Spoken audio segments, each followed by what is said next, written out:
1922, South Dakota. Federal agent on horseback scanning the horizon. Richard Gun Hart rode across the windswept plains, alone as usual. He worked as a special investigator for the Bureau of Indian Affairs, handling law enforcement cases across remote reservation territories. The work included tracking bootleggers who smuggled illegal alcohol, but also general criminal investigations, theft, assault, disputes that required federal intervention in areas where local authority was weak or non-existent. The work was isolated, often dangerous, and required a man willing to operate without backup for days at a time. Hart carried 2 Colt .45 revolvers holstered on his hips, a signature that earned him his nickname.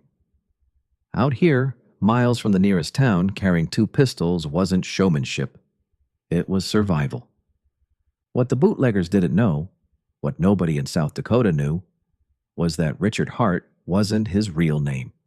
His birth name was Vincenzo James Capone, and hundreds of miles east in Chicago, his younger brother Alphonse was building the most powerful criminal empire in American history.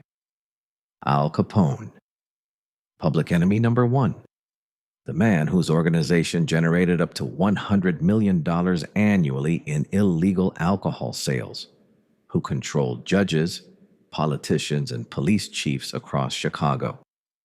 And his older brother was working law enforcement for the federal government. This wasn't coincidence, it wasn't irony. It was a choice.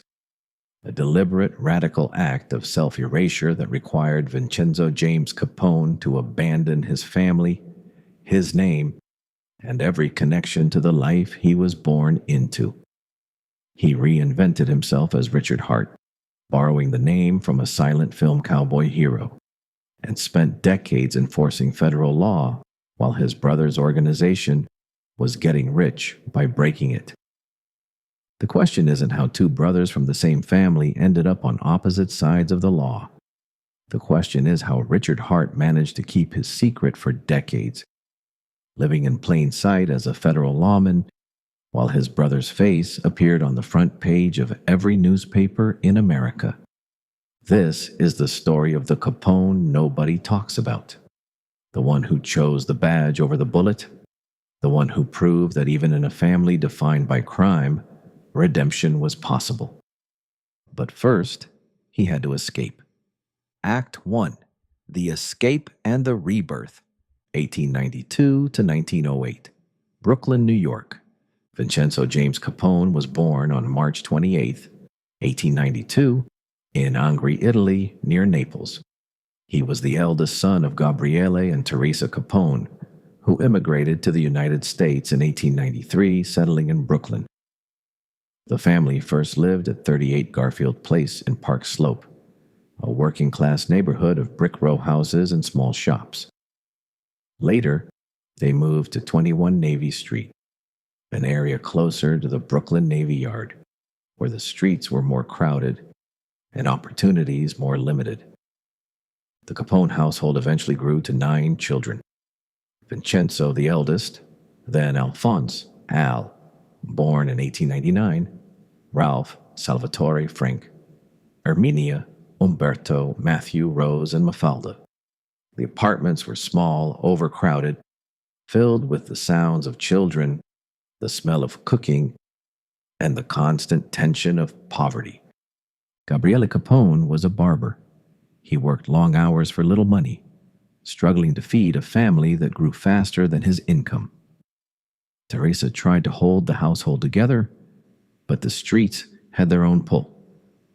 The boys learned early that survival in Brooklyn meant toughness, loyalty to your block, and knowing when to fight.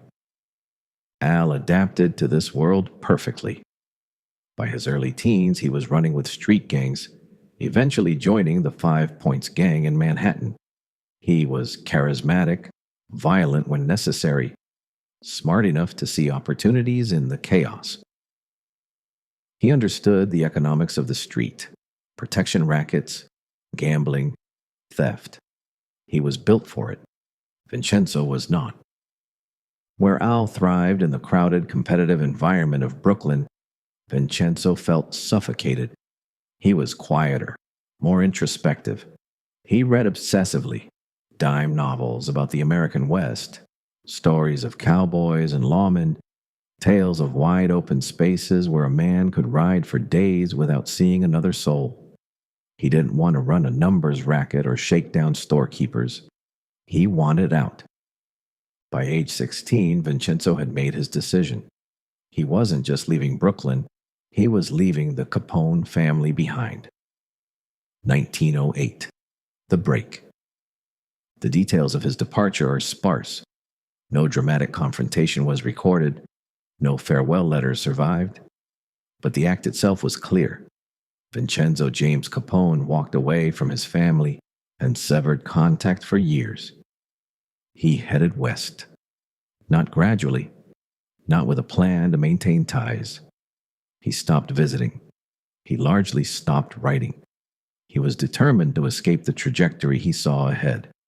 The violence, the arrests, the early deaths that claimed so many boys from the Brooklyn streets. This wasn't just running away from poverty.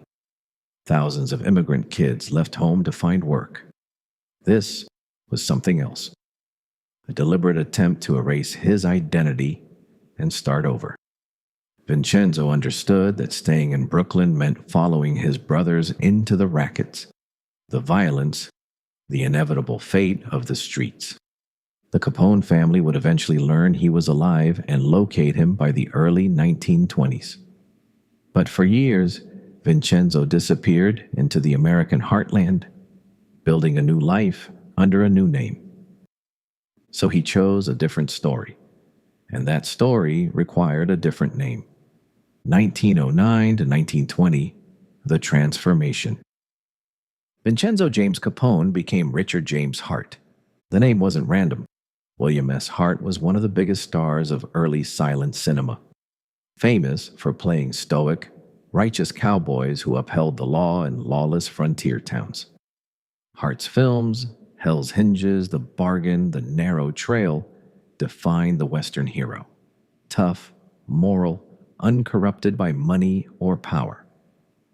Vincenzo adopted that mythology wholesale. He became Richard Hart, and Richard Hart became real. He moved through the Midwest, Kansas, Nebraska, South Dakota, taking odd jobs, working ranches, learning to ride and shoot. The transformation was physical and cultural. He worked to reduce his Brooklyn accent, though he never completely eliminated it. Local newspapers would later describe him as having a noticeable accent and foreign-looking features. He stopped speaking Italian in public. He dressed like a ranch hand, denim, leather boots, wide-brimmed hats. He learned to handle horses, cattle, firearms, and he began seeking out law enforcement work. Hart's early career is poorly documented. He later claimed to have worked as a deputy in Kansas and held other small-town law enforcement roles, though no official records from this period exist to verify these claims. What's clear is that by the early 1920s, Richard Hart had established himself as someone willing to take on difficult, dangerous work in remote areas. He didn't drink, he didn't gamble, he presented himself as incorruptible. Whether this integrity was genuine or carefully performed, it made an impression in communities where lawmen were often compromised. By the early 1920s, his reputation had grown enough to attract federal attention. Act 2, The Life of the Lawman. 1920, Prohibition begins. On January 17, 1920, the 18th Amendment went into effect. The manufacture, sale, and transportation of alcohol became illegal nationwide. Overnight, the American criminal underworld found its most lucrative product. The demand was infinite, the profit margins were astronomical, and enforcement would prove nearly impossible. 1921 to 1922, the Bureau of Indian Affairs. Around 1921 or 1922, Richard Hart was hired as a special investigator for the Bureau of Indian Affairs, BIA. assigned to work in South Dakota and surrounding territories. This wasn't a desk job. It was challenging, isolated law enforcement work in areas where federal authority was weak and criminal activity operated with relative impunity. Hart's assignment involved general law enforcement on and around Native American reservations, handling theft, assault, disputes, as well as combating the illegal trafficking of alcohol. The bootleggers were mostly small-time local operators, not organized syndicates, but the work was still dangerous. Remote locations, little backup, and the constant possibility of violent confrontation defined the job. Hart worked alone most of the time, patrolling vast stretches of territory and conducting investigations when he had sufficient evidence. He carried 2 Colt .45 revolvers, one on each hip, and a rifle. The dual pistols became his signature. He became known as Gun Hart. The nickname spread through South Dakota and Nebraska, amplified by local newspaper accounts that often leaned into folk hero storytelling. While there's no documented evidence that Hart killed anyone or engaged in major shootouts, the work was undeniably difficult. The two-gun legend grew from the image of a solitary federal agent willing to face down criminals in isolated territory, and from Hart's own willingness to cultivate that reputation. Early to mid-1920s, Prohibition work. By the early to mid-1920s, Richard Hart's work began to overlap with federal prohibition enforcement. His role wasn't always formally defined. Prohibition Bureau employment records for rural agents were often informal or incomplete. But Hart conducted raids on bootlegging operations and made arrests related to illegal alcohol throughout this period. His territory included rural Nebraska, South Dakota, and Iowa. The work was similar to his BIA assignments, tracking smugglers, raiding stills, making arrests, but focused more specifically on prohibition violations as the federal government increased enforcement pressure. And hundreds of miles east, in Chicago, his brother Al was building one of the most profitable criminal organizations in American history. 1920 to 1925. The golden age of bootlegging. Al Capone didn't start the Chicago outfit. He joined it in 1919 working for Johnny Torrio, who controlled much of the city's prostitution and gambling rackets. But Prohibition transformed the outfit from a regional gang into a sprawling criminal syndicate. Torrio and Capone understood immediately that bootlegging was the future. They organized breweries, distribution networks, speakeasies, protection rackets. Al Capone became Torrio's top enforcer, then his successor. By 1925, Capone controlled much of Chicago's illegal alcohol trade. He owned judges, politicians, police captains.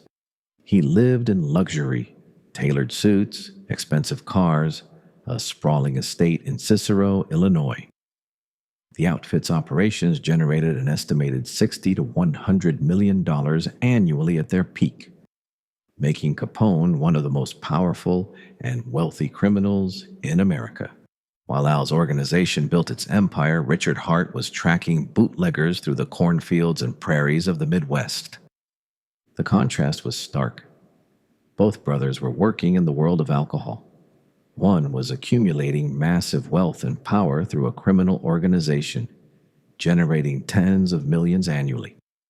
The other was earning roughly $1,800 to $2,000 a year as a federal agent. But Richard Hart wasn't conflicted. He'd chosen his path, and he never wavered. 1920s, Hart's reputation. Hart developed a reputation for determined enforcement. Newspaper accounts from the era describe various raids and arrests, though the details are often colored by the sensational journalism of the time and Hart's own tendency to embellish his exploits. Corruption in the Prohibition Bureau was widely reported and well documented. Many agents accepted payoffs from bootleggers, undermining enforcement efforts nationwide. Hart, by contrast, cultivated a reputation for refusing bribes. Local accounts support this. He was described as unusually honest in an era of rampant corruption among law enforcement. He worked independently by necessity and preference. He didn't trust many local lawmen who were often compromised. And Hart was careful never to mention his family. He told people he was from the Midwest originally, that his background was unremarkable. He avoided cities, he never traveled to Chicago. He stayed in small towns where the Capone name meant nothing. But that isolation couldn't last forever. 1925 to 1926, the national press. By the mid-1920s, Al Capone was a household name. The Chicago Tribune, the New York Times, every major newspaper in America ran stories about the gangster who controlled Chicago. Photos of Capone, smiling, confident, surrounded by bodyguards, appeared weekly. He gave interviews, he attended boxing matches, operas, charity events. He was a celebrity criminal. Richard Hart, meanwhile, was a regional figure. Newspapers in Nebraska and South Dakota covered his work, but he remained largely unknown outside the Midwest. He preferred it that way. But the Capone family knew where he was. Act 3. The Confrontation and the Code. Mid-1920s, The Visit. Historical records confirm that Ralph Capone, Al's older brother and a key member of the Chicago outfit, traveled to the Midwest to visit Vincenzo in the mid-1920s. This visit is documented and verified. There is no credible evidence that Al Capone himself ever made the trip, and claims of multiple family visits rely on anecdotal testimony given decades later and remain uncertain. The meeting between Ralph and Vincenzo was quiet. No confrontation, no dramatic argument. Ralph wasn't there to drag Vincenzo back to Brooklyn or threaten him. He came to reconnect, to see the brother who disappeared decades earlier and built a completely new life. What was said during the visit isn't fully documented. The popular story that Al Capone offered Richard a legitimate, well-paying job in Chicago has no historical basis. It's a myth, repeated in various accounts but unsupported by documentation or credible testimony. What is clear is that after this visit, the Capone family knew Richard Hart's identity and location, but never exposed him publicly. The silence. Al Capone never revealed his brother's identity to the press. He could have. A single tip to a Chicago newspaper, public enemy number one's brother is a federal agent, would have destroyed Hart's career, made him a national spectacle, forced him into hiding. But the Capones kept the secret. Why? Likely to avoid drawing additional attention to the family. Exposing Richard would have invited scrutiny, raised uncomfortable questions, and potentially complicated Al's operations. The silence served the Capone's interests as much as Richard's. Richard Hart, for his part, never worked in Chicago or anywhere near the outfit's operations. His jurisdiction was rural law enforcement, South Dakota, Nebraska, Iowa. His federal assignments simply kept him in remote territories far from Chicago's organized crime networks. There's no evidence of conscious avoidance on his part. The separation was a product of his job assignments, not deliberate strategy. The two worlds operated in parallel, one building a criminal empire, the other enforcing federal law, but never intersecting. They were bound by blood and separated by distant circumstances and choice. The irony was profound. Al Capone was the most wanted criminal in America, and his brother was a federal lawman, and neither could acknowledge the other publicly. 1927 to 1931. The height and the fall. Richard Hart continued his work through the late 1920s. He remained based in Nebraska and South Dakota. His reputation as Gun Hart solidified in local newspapers. He was celebrated in small-town America, a symbol of law enforcement integrity in an era of rampant corruption. Meanwhile, Al Capone's empire was crumbling. The St. Valentine's Day Massacre in 1929, where Capone's men murdered 7 members of a rival gang, turned public opinion against him. The federal government, led by Treasury Agent Eliot Ness and prosecutor George E.Q. Johnson, launched an aggressive campaign to bring Capone down. On October 17, 1931, Al Capone was convicted of tax evasion and sentenced to 11 years in federal prison. His empire collapsed. Rival gangs moved in. The outfit fractured.